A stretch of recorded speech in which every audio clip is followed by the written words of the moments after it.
I saw one demo where they will just call and text to image generator from the code editor itself. Using it from an MCP hosted in some Gradio or some place like that. Gradio had I think first Gradio has an MCP hackathon like this couple of weeks back, and from the code editor they will just call an MCP which will generate an image given a text, right? Given a text prompt. So you didn't have to go to say like a website like a ChatGPT or some place and ask it to generate an image for a text prompt.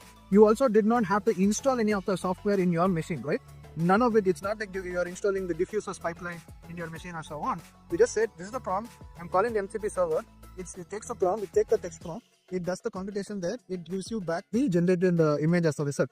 And the power of this is just a very basic example. But when this kind of these kind of things get propagated in so much of software and so much of development like online programming and so on, this can have a huge impact. And like I said, people are already working on it and they're trying to see how this can be impacted.